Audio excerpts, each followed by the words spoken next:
සමන්ත චක්කවාලේසු අත්‍රා ගච්ඡන්තු දේවතා සද්ධම්මං මුනි රාජස්ස සුනන්තු සග්ග මොක්ඛදං ධම්ම ශ්‍රවණ කාලෝ අයං බදන්තා ධම්ම ශ්‍රවණ කාලෝ අයං බදන්තා ධම්ම ශ්‍රවණ කාලෝ අයං බදන්තා නමෝ තස්ස භගවතු වරහතෝ සම්මා සම්බුද්දස්ස නමෝ තස්ස භගවතු වරහතෝ සම්මා සම්බුද්දස්ස නමෝ තස්ස භගවතු වරහතෝ සම්මා සම්බුද්දස්ස හැම දිනාටම තෙරුවන් සරණ ප්‍රාර්ථනා කරනවා.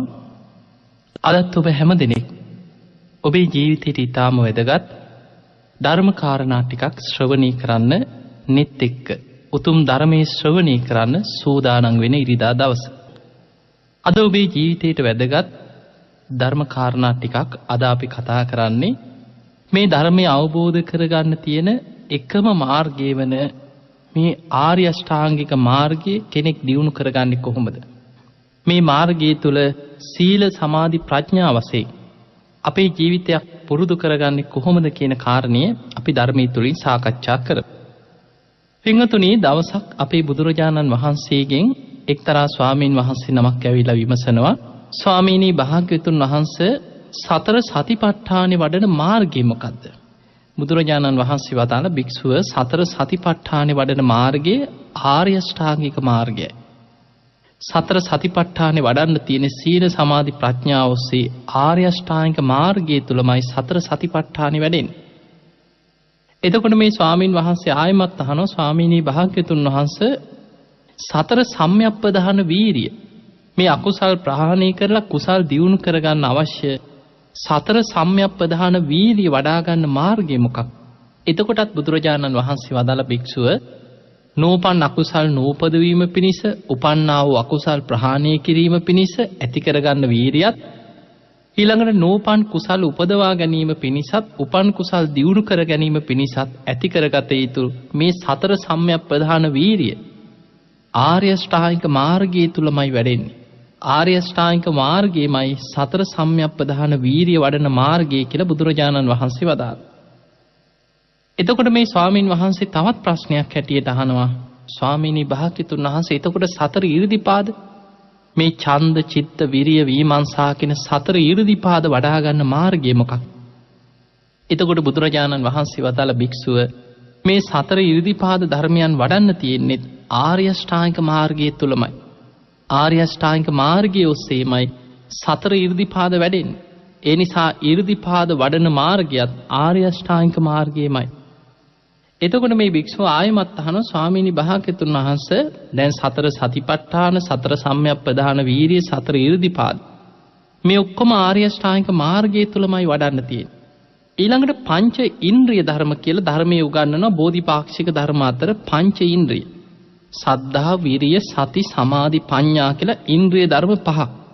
බුදුරජාණන් වහන්සේගෙන් අහනවා, ස්වාමීනි භාග්‍යතුන් වහන්සේ මේ පංච ඉන්ද්‍රිය ධර්ම වඩන මාර්ගය මොකක්ද? බුදුරජාණන් වහන්සේ වදාළ භික්ෂුව සද්ධා ඉන්ද්‍රිය, විරිය ඉන්ද්‍රිය, සති ඉන්ද්‍රිය, සමාධි ඉන්ද්‍රිය, ප්‍රඥා ඉන්ද්‍රිය කියන මේ ඉන්ද්‍රිය ධර්ම පහම වැඩෙන්නේ ආර්ය අෂ්ටාංගික මාර්ගය තුලයි. මේ ඉන්ද්‍රිය ධර්ම දියුණු කරගන්න මාර්ගයත් ආර්ය අෂ්ටාංගික මාර්ගයමයි. එතකොට මේ ස්වාමින් වහන්සේ බුදුරජාණන් වහන්සේගෙන් අහනවා, ස්වාමීනි භාග්‍යතුන් වහන්සේ එතකොට පංච බල ධර්ම වඩන මාර්ගය? බුදුරජාණන් වහන්සේ වදාළ භික්ෂුව පංච බල ධර්ම දියුණු වෙන්නේ ඔය මාර්ගය තුලමයි. සද්ධා විරිය සති සමාධි ප්‍රඥා මේවා ඉන්ද්‍රිය ධර්ම වගේම බල ධර්ම හැටියටත් ධර්මයේ උගන්වන. සද්ධා බලං, ඊළඟට විරිය බලං, සති බලං, සමාධි බලං, ප්‍රඥා බලං කියලා බල ධර්ම පහක් හැටියට උගන්වන. මේ බල ධර්ම පංච බල ධර්ම වඩන්න තියෙන්නේ ආර්ය අෂ්ටාංගික මාර්ගයේ තුලමයි කියලා බුදුරජාණන් වහන්සේ වදාළා. එතකොට මේ ස්වාමීන් වහන්සේ ආයමත් අහනවා, ස්වාමීනි භාග්‍යතුන් වහන්සේ එතකොට සප්ත බොජ්ජංග ධර්ම වැඩෙන්නේ සති සම්බොජ්ජංගය, ඊළඟට ධම්මවිජේ සම්බොජ්ජංගේ, විරිය, ඊළඟට සමාධි, ප්‍රීති, පස්සද්ධි, සමාධි, උපේක්ඛා මේ බොජ්ජංග ධර්ම. මේ බොජ්ජංග ධර්ම වැඩෙන මාර්ගය මොකද්ද? බුදුරජාණන් වහන්සේ වදාළ භික්ෂුව ඒ බොජ්ජංග ධර්ම වඩන්නේ ආර්ය අෂ්ටාංගික මාර්ගයේ තුලයි කිය. දැන් ඔන්න එහෙමනම් ඔබ මේ සත්‍තිස් බෝධිපාක්ෂික ධර්ම ගැන ඔබත් අහලා තියෙනවා. බුදුරජාණන් වහන්සේ දේශනා කරන සතර සතිපට්ඨානෙ වඩන්න තියෙන්නේ ආර්ය අෂ්ටාංගික මාර්ගයේ ඔස්සේමයි. සතර සම්‍යක්පදාන වීරිය වඩන්න තියෙන්නේ ආර්ය අෂ්ටාංගික මාර්ගයේ ඔස්සේමයි. සතර ඉරිදිපාද වඩන්න තියෙන්නේ ආර්ය අෂ්ටාංගික මාර්ගයේ ඔස්සේමයි. පංච බල පංච ඉන්ද්‍රිය මේ ඔක්කොම වැඩෙන්නේ ආර්ය අෂ්ටාංගික මාර්ගයේ ඔස්සේමයි. ඒ වගේම සප්ත බොජ්ජංග වඩන්න තියෙන්නේ ආර්ය අෂ්ටාංගික මාර්ගයේ ඔස්සේමයි. එතකොට මේ භික්ෂුන් වහන්සේ අහන ස්වාමීනි භාග්‍යතුන් වහන්සේ එතකොට ආර්ය අෂ්ටාංගික මාර්ගයේ වඩන්නේ ආර්ය අෂ්ටාංගික මාර්ගය වැඩෙනවා කියන්නේ. එතකොට බුදුරජාණන් වහන්සේ වදාළ භික්ෂුව යම් කිසි කෙනෙක් මේ ආර්ය අෂ්ටාංගික මාර්ගයේ වඩනවා නම් ඒ මාර්ගය තුල ඔය බෝධිපාක්ෂික ධර්ම 37ම වැඩෙනවා. ඒ බෝධිපාක්ෂික ධර්ම 37ම ආර්ය අෂ්ටාංගික මාර්ගයේ තුල පරිපූර්ණත්වයට පත් වෙනවා කියලා. එහෙමනම් පින්වතුනි අපට නිවන කරා යන ශ්‍රාවකයන්ට තියෙන එකම මාර්ගය තමයි ආර්ය අෂ්ටාංගික මාර්ගය. ඔබ දන්නවා බුදුරජාණන් වහන්සේ ධම්මචක්කප්පවත්තන සූත්‍ර දේශනාවේදී දේශනා කරා උන්වහන්සේ විසින් විශේෂයෙන් අවබෝධ කරගත්ත මාර්ගය මේ. තථාගතේන අபிසම්බුද්ධා. තථාගතයන් වහන්සේ විශේෂයෙන්ම අවබෝධ කරගත් චක්කුකරණී ධම්මැස ලබා දෙනවා. ඥානකරණී ප්‍රඥාව ඇති කරලා දෙනවා. උපසමාය කෙලෙස් සංසිඳවනවා. නිබ්බානාය සංවත්තන්ති නිවන පිණිස උපකාර කරන මාර්ගය තමයි මේ ආර්ය අෂ්ටාංගික මාර්ගය. මේ ආර්ය අෂ්ටාංගික මාර්ගයේ තුල සම්මා දිට්ඨි, සම්මා සංකප්ප, සම්මා වාචා, සම්මා කම්මන්ත, සම්මා ආජීව, සම්මා වායාම, සම්මා සති, සම්මා සමාධි කියන මෙන්න මේ අංග ඔස්සේ තමයි ආර්ය අෂ්ටාංගික මාර්ගය වඩන්නට තියෙන්නේ. එතකොට මේ ඔස්සේ ආර්ය අෂ්ටාංගික මාර්ගය වඩනකොට සීල සමාධි ප්‍රඥා හැටියට තමයි ආර්ය අෂ්ටාංගික මාර්ගය වැඩෙන්නේ. ඊළඟට අපි ආර්ය අෂ්ටාංගික මාර්ගය ගැන කතා කරනකොට මේ මාර්ගාංගවල පෙළගැස්ම දිහා බලපු ගමන් මේ තුල පෙළගැස්ම තියෙන්නේ සීල සමාධි ප්‍රඥා විදිහට නෙමෙයි. පින්වතුනි ආර්ය අෂ්ටාංගික මාර්ගයේ පෙළගැස්ම තියෙන්නේ ප්‍රඥා සීල සමාධි හැටියටයි මේ මාර්ගේ තියෙන්නේ පෙළ ගහලා තියෙන්නේ. ඒ තමයි සම්මා දිට්ඨි සම්මා සංකප්ප අයිති වෙන්නේ ප්‍රඥා ස්කන්ධයට ප්‍රඥා කොටස. ඊළඟට සම්මා වාචා සම්මා කම්මන්ත සම්මා ආජීව කියන මේ අංග තුන අයිති වෙන්නේ සීලස්කන්ධයට සීලයට. ඊළඟට සම්මා වායාම සම්මා සති සම්මා සමාධි කියන මේ අංග තුන අයිති වෙන්නේ සමාධි කොටසට. එතකොට අපිට බැලූ බැල්මට ආර්ය අෂ්ටාංගික මාර්ගයේ පෙළ ගහලා තියෙන්නේ ප්‍රඥා සීල සමාධි හැටියට තමයි පෙළ ගැස්ම තියෙන්නේ. කෙනෙක් මේ අංග ටික දිහා බලලා කෙනෙක් හිතුවොත් මේක සීල සමාධි ප්‍රඥා නෙමෙයිනේ. ප්‍රඥා සීල සමාධි හැටියටනේ ආර්ය අෂ්ටාංගික මාර්ගයේ තියෙන්නේ කියලා ඔහු ඒ බැලූ බැල්මෙන් හිතුවොත් ඔහු යම් පටලැවිල්ලකටපත් වෙනවා. හැබැයි බුදුරජාණන් වහන්සේ මේ ආර්ය අෂ්ටාංගික මාර්ගයේ වඩන හැටි මෙන්න මේ විදිහටයි දේශනා කරන්නේ. ඒ තමයි මේ ආර්ය අෂ්ටාංගික මාර්ගයට පැමිණෙන්න තියෙන්නේ සම්මා දිට්ඨිය ඇති කරගෙන. ආර්ය අෂ්ටාංගික මාර්ගයට පැමිණුණා කියන්නේ සම්මා දිට්ඨිය ඇති කරගත්තා. දැන් සෝතාපන්න ඵලයටපත් වෙනවා කියලා කියන්නේ සෝත කියන්නේ ආර්ය අෂ්ටාංගික මාර්ගයට කියන නම. ආපන්න කියන්නේ පැමිණෙනවා. සෝතාපන්න කියන්නේ ආර්ය අෂ්ටාංගික මාර්ගයට පැමිණුණා කියන එක තමයි සෝතාපන්න කියන එකේ අර්ථය. කෙනෙකුට තවත් වැරදි විදිහට විග්‍රහ කරන්නත් පුළුවන්. මොකද සෝත කියලා ධර්මයේ පෙන්වන සැඩ පහරට. සෝත කියලා කියනවා කනට. එතකොට සෝතාපන්න කියන්නේ කනට ධර්මේනව නෙමෙයි. සෝතාපන්න කියන්නේ එහෙම නැත්නම් සැඩ පහරට පනිනවා කියන එක නෙමෙයි. සෝතාපන්න කියලා කියන්නේ ආර්ය අෂ්ටාංගික මාර්ගයට පැමිණෙනවා කියන කාරණේ. කෙනෙක් ආර්ය අෂ්ටාංගික මාර්ගයට පැමිණෙන්නේ මේ සම්මා දිට්ඨිය තුල සත්‍ය ඥානය ඇති කරගෙන. මේ සම්මා දිට්ඨිය ඇතිවීමෙන් තමයි ආර්ය අෂ්ටාංගික මාර්ගයට පැමිණෙන්නේ. හැබැයි මේ ආර්ය අෂ්ටාංගික මාර්ගය තුල සම්මා දිට්ඨිය ඇති වුණා කියලා ඒක පරිපූර්ණ වශයෙන් ඇති වුණා නෙමෙයි. සත්‍ය ඥාන වශයෙන් ඇති වුණා විතරයි. ඒ සත්‍ය ඥාන වශයෙන් ඇති කරගෙන සම්මා දිට්ඨියට ආපු කෙනාට කළ යුතු කෘත්‍යයන් ගොඩක් තියෙනවා. ඒ ආර්ය සත්‍ය ගැන වෙන වෙනම කෘත්‍යයන් තියෙනවා. දුක අවබෝධ කරන්නට ඕනේ. අන්න දුකේ තියෙන කෘත්‍ය. ඊළඟට දුක්ඛ සමුදය ප්‍රහාණය කරන්නට ඕනේ. ඒක තමයි දුක්ඛ සමුදයේ තියෙන කෘත්‍ය. ඊළඟට දුක්ඛ නිරෝධය සාක්ෂාත් කරන්නට ඕනේ. නිවන සාක්ෂාත් කරන්නට ඕනේ. අන්න නිරෝධයේ තියෙන කෘත්‍ය. ඊළඟට දුක්ඛ නිරෝධගාමිනී ප්‍රතිපදාව ආර්ය අෂ්ටාංගික මාර්ගයේ සීල සමාධි ප්‍රඥා වශයෙන් වඩන්න තියෙනවා. අන්න සම්මාදිට්ඨිය ඇති කරගෙන මාර්ගයට පැමිණිච්ච කෙනාට ඒ මාර්ගයට ඇතුල් වෙච්ච කෙනාට මාර්ගේ වඩා ගන්න තියෙන සීල සමාධි ප්‍රඥා හැටියටයි මාර්ගේ වඩන්න තියෙන්නේ. එහෙමනම් සම්මාදිට්ඨියේ සත්‍ය ඥානය ඇති කරගත්ත කෙනාට ඒ සම්මාදිට්ඨිය කෘත්‍ය හැටියට දියුණු කරලා කෘතඥානෙ ලබා ගත යුතුයි. ඒ පිණිස ඔහු මොකද කරන්නේ? සම්මාදිට්ඨිය තුල පිහිටපු කෙනා සීලේක පිහිටමින් සමාධියක් වඩමින් තවදුරටත් ප්‍රඥාවම දියුණු කරනවා. අන්න එතකොට තමයි සීල සමාධි ප්‍රඥා වශයෙන් වැඩේ. ඒ කියන්නේ සම්මාදිට්ඨියේ සත්‍ය ඥානය ඇති කරගත්ත කෙනා කෘත්‍ය ඥානය ඇති කර ගැනීම පිණිස ඔහු සීලේක පිහිටනවා. ඔහු කොහොමද දැන් ආරිකාන්ත සීලයට ආපු කෙනා? ඔහු සම්මා වාචා, සම්මා කම්මන්ත, සම්මා ආජීව කියන මේ සීලස්කන්ධය තුල පිහිටලා ඊළඟට සම්මා වායාම ඔහු වීරියෙන් යුක්තව සම්මා සති කියන සතර සතිපට්ඨාන හිත පිහිටවාගෙන ඒ තුල සම්මා සමාධියක් ඇති කරගෙන ඒ සමාධිය තුල පිහිටලා ඔහු අර ප්‍රඥාවම වඩනවා. පංච උපාදානස්කන්ධයම අනිත්‍ය වශයෙන් මෙනෙහි කරනවා. චතුරාර්ය සත්‍ය ගැන ඔහු විමසනවා. ආයතන හයේ අනිත්‍ය ස්වභාවය මෙනෙහි කරනවා. එහෙම මෙනෙහි කරන්න අන්න චතුරාර්ය සත්‍යයේ සත්‍ය ඥානයට පැමිණිච්ච කෙනා දැන් කෘත්‍ය වඩාගෙන යනවා. ඒ කෘත්‍ය යම් මට්ටමකට දියුණු කරගත්ත කෙනා සකදාගාමී ඵලයටපත් වෙනවා. ඔහුට අනාගාමී වීම පිණිස තවදුරටත් කරන්න ඕනේ සීලේ පිහිටලා සමාධියක් වඩමින් අර ප්‍රඥාවම දියුණු කරන්නට ඕන. ඒ ප්‍රඥාව තවදුරටත් වැඩිගෙන යනකොට කෘත්‍ය තුල තවදුරටත් ඔහු දියුණු කරගත්තාම ඔන්න අනාගාමී ඵලයටපත් වෙනවා. අනාගාමී ඵලයටපත් වෙච්ච කෙනා තවදුරටත් කෘත්‍ය වඩන්නට ඕන. ඒ පිණිස ඔහු මොකද කරන්නේ? තවදුරටත් සීලය සම්පූර්ණ කරගනිමින් ඒ සීලය තුලම පිහිටලා තවදුරටත් සමාධිය වඩමින් ඒ සමාධියක් තුල ප්‍රඥාව දියුණු කරගන්න තවදුරටත් අනිත්‍ය දුක්ඛ අනාත්ම වශයෙන් විමසනවා. එහෙම සීල සමාධි ප්‍රඥා වශයෙන් වඩනකොට අන්න චතුරාර්ය සත්‍යයේ කෘත්‍ය දියුණු වෙලා කෘතඥානය ඇති වෙනවා. දුක අවබෝධ කරලා අවසන් වෙනවා. ඔහුට ඇති වෙනවා මම දුක අවබෝධ කළා කියන අවබෝධය. ඊළඟට තණ්හාව ප්‍රහාණය කළ අවසන් වෙනවා. ඒ අවසන් වෙනවා සමගම තණ්හාව මා තුලින් ප්‍රහාණය වුණා කියන අවබෝධය ඔහු තුල ඇති වෙනවා.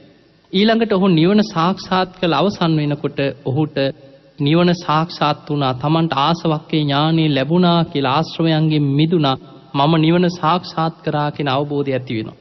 ඒ වගේමයි සීල සමාධි ප්‍රඥා වශයෙන් මම මාර්ගයේ වඩලා අවසන් කළා කියන කෘතඥානය ඇති වෙනවා. අන්නේ කෙනා තමයි දැන් සම්මාදිට්ඨිය සම්පූර්ණ කරගත්ත කෙනා. මුලින් සෝවාන් වෙන කෙනාට තිබුණේ සම්මාදිට්ඨිය තුල සත්‍ය ඥානෙ විතරයි. හැබැයි සත්‍ය ඥානයේ තුල පිහිටලා ආර්ය අෂ්ටාංගික මාර්ගයට ආපු කෙනා කෘත්‍ය කළ යුතු දේ දියුණු කරලා කෙලෙස් ප්‍රහාණය කර ගැනීම පිණිස සීල සමාධි ප්‍රඥා වශයෙන් සීලයක පිහිටලා සමාධියක් වඩමින් අර සම්මා දිට්ඨියමයි තවදුරටත් දියුණු කරගෙන කෘත්‍ය වඩා ගන්න. එහෙම වඩලා ඒ කෘත්‍ය දියුණු කරලා අවසන් වෙනකොට තමයි ඔහුට කෘතඥානය ඇති වෙන්නේ. අන්නේ කෘතඥානය ඇති වෙනකොට ඔහු සම්මා දිට්ඨිය ත්‍රිපරිවට්ටන් ද්වාදසාකාරං ආකාරයෙන් පරිවර්ත තුනකින් යුක්තව ආකාර 12කින්ම ඔහු චතුරාර්ය සත්‍ය ගැන සත්‍ය ඥාන, කෘත්‍ය ඥාන, කෘතඥාන ඇති කරගෙන ඔහු ධර්මාවබෝධයක් කරා ගිය ශ්‍රාවකෙක් බවට පත් වෙනවා. අන්න එයා තමයි සම්මාදිට්ඨිය පරිපූර්ණ වශයෙන්ම ඇති කරගත්ත කෙනා. පින්වතුනි අපිට නිවන් අවබෝධයේ පිණිස වඩන්නට තියෙන්නේ ඔන්න ඔය මාර්ගය. මේ ආර්ය අෂ්ටාංගික මාර්ගය. මේ ආර්ය අෂ්ටාංගික මාර්ගය තුල තමයි අපිට ධර්මාවබෝධයක් පිණිස හිතක් දියුණු කරන්නට තියෙන්නේ. බුදුරජාණන් වහන්සේ මේ මාර්ගයේ දියුණු කර ගැනීම පිණිස ශ්‍රාවකයන්ට නොයෙක් අයුරින් අවවාද අනුශාසනා කරමින් අප්‍රමාදීව මේ මාර්ගයේ තුල කුසල් වඩා ගන්න ශ්‍රාවකයන්ව පෙන්වනවා. මග විවර කරලා දෙනවා. බුදුරජාණන් වහන්සේ දේශනා කරන මහණෙනි හිස ගිනි ගත්ත කෙනෙක් ගින්න නිවන්න මහන්සි වෙනවා වගේ ආයුධයකින් පහරක් ආපු කෙනෙක් තුවාලයක් සනීප කරගන්න වෙහෙසෙනවා වගේ අප්‍රමාදීව මේ කෙලෙසුන්ගෙන් මිදීම පිණිස ධර්මාවබෝධයේ පිණිස වීරිය වඩාගෙන මේ නිවන් මාර්ගේ ගමන් කරන්න. ඒ විදිහට බුදුරජාණන් වහන්සේ අපිව මේ ආර්ය මාර්ගයේ තුල නිවන් මාර්ගයේ තුල යොමු කරවන්න බුදුරජාණන් වහන්සේ ශ්‍රාවකයන්ට අවවාද අනුශාසනා කරනවා. පින්වතුනි බුදුරජාණන් වහන්සේ ඔබට මතක ඇති බුදුරජාණන් වහන්සේ පිරිනිවන් පාන සූදානම් වෙන වෙලාවේ සුභද්‍ර කියලා පරිබ්‍රාජකෙක් තරුණේ දුවගෙන ආව සෙනඟ පීරගෙන. ආනන්ද හාමුදුරුවෝ ඒ වෙලාවේ ඔහුගේ අතින් අල්ලගත්තා. යන්න එපා. බුදුරජාණන් වහන්සේ දැන් හොඳටම වෙහෙසටපත් වෙලා. උන්වහන්සේ පිරිනිවන් පාන්නයි සූදානම් වෙන්නේ. අනේ බුදුරජාණන් වහන්සේට කරදර කරන්න එපා කියලා සුබද්ද නැවත බුදුරජාණන් වහන්සේ පිරිනිවන් මංචකයේම වැඩ ඉඳලා ආනන්ද හාමුදුරන්ට කතා කරලා කියනවා ආනන්ද ඔය සුබද්දට එන්න දෙන්න. සුබද්ද එන්නේ තථාගතයන් වහන්සේ වෙහෙසවන්න නෙමෙයි. ඇත්තටම අවබෝධ කරගන්නයි ඔය සුබද්ද එන්නේ. සුබද්දට එන්න දෙන්න කියෝ. ඉතින් මේ සුබද්ද ඇවිල්ලා බුදුරජාණන් වහන්සේ ළඟට ඇවිල්ලා කියනවා ස්වාමීනි භාග්‍යතුන් වහන්සේ නිගණ්ඨනාථ පුත්තගයයි මෙහිම කියනවා. සංජය බෙල්ලට්ටි පුත්තගයයි මේ විදිහට කියනවා. කකුද කච්චායනගයයි මේ විදිහට කියනවා. ඒ ශාස්ත්‍රවරු අපිට මේ විදිහට කියනවා මේකත් හරි කියලා හැමෝම කියනවා. ස්වාමීනි භාග්‍යතුන් වහන්සේ අපි පිළිගන්න ඕනේ මොකක්ද කියලා ඇහුවා. ඒ වෙලේ බුදුරජාණන් වහන්සේ වදාළ සුබද්ද යම් ශාසනයක යම් ධර්මයක් තුල යම් ශාස්ත්‍රවරයෙක් කියන ඒ වැඩපිළිවෙල තුල ආර්ය අෂ්ටාංගික මාර්ගයේ පවතිනවනම් එතන පළවෙනි ශ්‍රමණයා වන සෝවාන් ශ්‍රාවකයා පහළ වෙනවා. යම් ශාසනයක් තුල ආර්ය අෂ්ටාංගික මාර්ගය ගැන කියලා දෙනවා නම් ඒ මාර්ගයේ සීල සමාධි ප්‍රඥා වඩන ආකාරي පැහැදිලි කරනවා නම් අන්නේ තුල සකදාගාමි පුද්ගලයා පහළ වෙනවා. සීල සමාධි ප්‍රඥා වලින් යුක්ත ආර්ය අෂ්ටාංගික මාර්ගයේ යම් ශාසනයක තියෙනවා නම් ඒ මාර්ගයේ වැඩිම තුල අනාගාමි පුද්ගලයා පහළ වෙනවා. සීල සමාධි ප්‍රඥා වලින් යුක්ත මේ ආර්ය අෂ්ටාංගික මාර්ගයේ වැඩිම තුල රහතන් වහන්සේලා ලෝකෙ පහළ වෙනවා. ඒ නිසා සුබද්ද මගේ ශාසනය තුල මේ ආර්ය අෂ්ටාංගික මාර්ගයේ නිවන කරා යන මාර්ගයේ පැහැදිලිව තියෙනවා. ඒ නිසා මගේ බුද්ධ ශාසනය තුල සෝවාන් සකදාගාමි අනාගාමි අරහත් යන ශ්‍රාවකයෝ පහළ වෙනවා. ওই විදිහට දේශනා කරමින් බුදුරජාණන් වහන්සේ දහම් දෙසුවා. දේශනාව අවසන් වෙනකොට සුබද්ද කල්පනා කරා මමත් මේ මොහොතේම අනේ බුදුරජාණන් වහන්සේ පිරිනිවන් පාන්නයි සූදානම් වෙන්නේ. මම ඊට පෙරම මේ ධර්මය අවබෝධ කරගන්නවා කියලා බුදුරජාණන් වහන්සේගෙන් අවවාද අනුශාසන අරගෙන මේ සල් වනයේම කෙළවරකට ගිහිල්ලා ගහක් යට වාඩි වෙලා හොඳට භාවනා කරා. බුදුරජාණන් වහන්සේ පිරිනිවන් පාන්න පෙරම හිත කෙලෙසුන්ගෙන් මිදලා රහත් වුණා. බුදුරජාණන් වහන්සේ පිරිනිවන් මංචකයේ වැඩ සිටීමෙන්ම ශ්‍රී හස්තේ දිගු කරා මෙහෙ එන්න මහණෙනි. මේ ධර්මයේ මනාකොට දේශනා කොට තිබෙන්නේ සසුන් බඹසර හැසිරෙන්න කියලා. ශ්‍රී හස්තේ දිගු කරනකොටම ඒහි බික්කු භාවයෙන් පැවිදි උපසම්පදාව ලැබුණා. ඒ තමයි සුබද්ද රහතන් වහන්සේ. එතකොට අපිට පේනවා යම් ශාසනයක යම් තැනක මේ බුද්ධ ශාසනයේ ආර්ය අෂ්ටාංගික මාර්ගය ගැන කතා කරනවනම් ඒ මාර්ගයේ පැහැදිලිව දේශනා වෙනවනම් ඒ මාර්ගයේ පැහැදිලිව වඩන පිරිසක් ඒ මාර්ගය තුල ගමන් කරන පිරිසක් ඉන්නවනම් අන්නේ ශාසනයේ මාර්ගඵලලාභීන්ගෙන් හිස් වෙන්නේ නැහැ. සෝවාන් සකදාගාමි අනාගාමි අරහත් යන මාර්ගඵලලාභී ශ්‍රාවකයන් ඒ ශාසනය තුල පහළ වෙනවා. පින්වතුනි මේ දේශනාවක් හැටියට බුදුරජාණන් වහන්සේ ආර්ය අෂ්ටාංගික මාර්ගය ගැනම දේශනා කරපු දේශන රැසක් ත්‍රිපිටකයේ තුල සඳහන් වෙලා තියෙනවා. ඒ අතර අද දවසේ කිමත්තිය කියන සූත්‍ර දේශනාව ඇසුරු කරගෙන අපි මේ ආර්ය අෂ්ටාංගික මාර්ගය ගැන චුට්ටක් සාකච්ඡා කරන්න උත්සාහයක් ගමු. එදා අපේ බුදුරජාණන් වහන්සේ සවැත් නුවර ජේතවනාරාමේ වැඩ ඉන්නකොට මේ ජේතවනාරාමේ ගැන විස්තර වෙන හැම දේශනාවකම ආනන්ද හාමුදුරුවෝ ජේතවනාරාමේ ගැන දේශනා කරද්දී හැම තැනම අනාථපිණ්ඩික සිටුතුමාගේ නම සඳහන් කරා.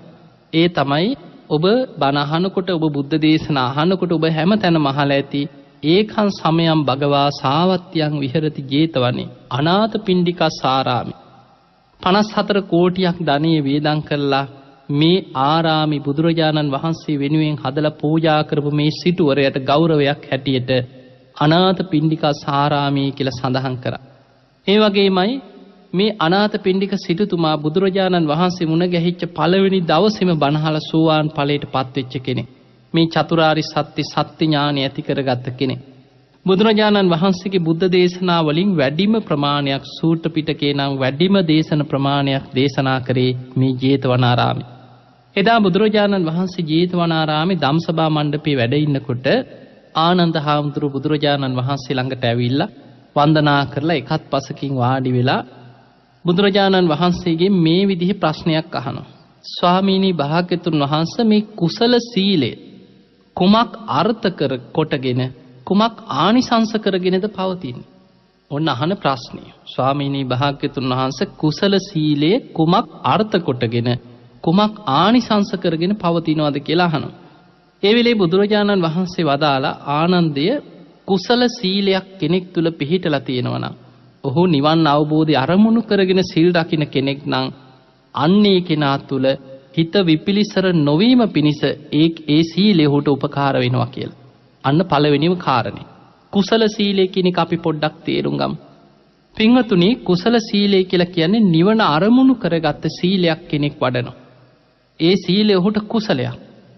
දැන් අපි හිතමු කෙනෙක් ඉන්න පුළුවන් අන්‍යාගමිකයෙක්. ඒ කෙනා නිවන ගැන ඔහුට අරමුණක් නැහැ. හැබැයි ඔහු ප්‍රාණඝාතයෙන් වළකිනවා නම්, ඔහු කාගේවත් දෙයක් හොරකම් කරන්නේ නැත්නම්, ඔහු වැරදි කාම සේවනයේ දෙන්නෙත් නැත්තම්, බොරු කියන්නෙත් නැත්නම්, මත්පැන් භාවිතා කරන්නෙත් නැහැ.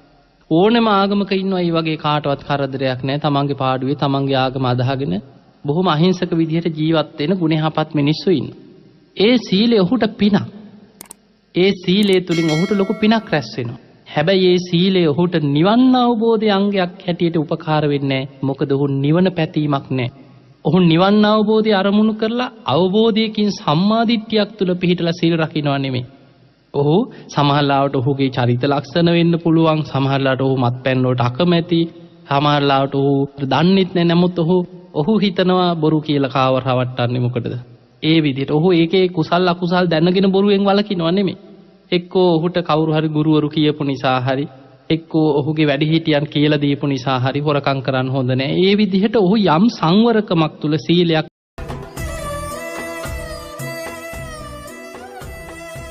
දිනපතා වටිනා වීඩියෝ නැරඹීමට අප channel එක subscribe කර බෙල් අකුණ ක්ලික් කරන්න. ඔබ සැමට සම්මා සම්බුදු සරණයි.